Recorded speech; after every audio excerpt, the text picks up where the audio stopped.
I got the Garnier Vitamin C Dry Touch Cream. And the reason why I got this is because I was super curious. This is all over my For You page. That is severely fragranced. This is what it looks like. I got the 30 ml version because I just want to test it out. I don't want to commit to a 50 ml version first. But that is extremely fragrant. I'm a little bit concerned. It looks like it has a silicone matte texture already. Very curious about the texture because it really does not look like a moisturizer. It looks like more of like a blurring balm. Almost not there. That is so weird. I've seen a lot of influencers push this and I don't know if it's really worth the hype. That is blurring.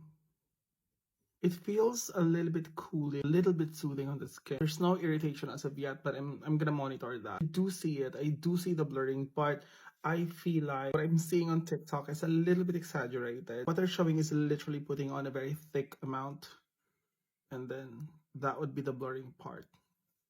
Amazing. I mean, it looks really blurring, but in reality, you don't leave it like that. You have to spread it around. Now, it's not as matte, but it is still quite matte looking. It's a very unique texture, and what I like about this is that it looks matte on screen, on video, but in reality, it actually feels quite hydrating. It doesn't look greasy. It doesn't feel greasy. Yeah.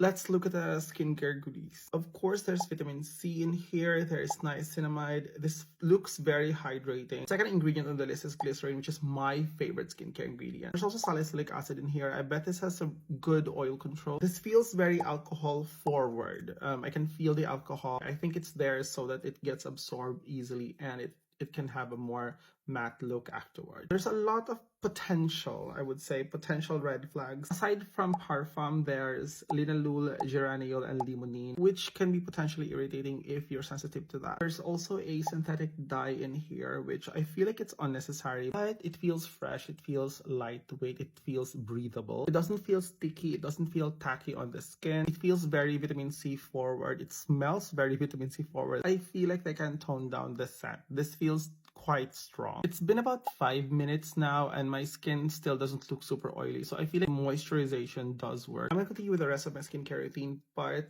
this feels really promising. I'm glad I got the 30 ml version first because I want to test it out fully. Slight setback on the fragrance and potential allergens, but overall this feels comfortable. Quick update, it's half an hour later and I want to report that my face is still very moisturized and it's not super oily, especially in my T-zone, which means that the moisturizer, it's working well. I'm still a little bit concerned because I can still smell the fragrance. It's still quite there. If I cover my face, I can still smell the fragrance. It's still quite potent. That's it. Bye.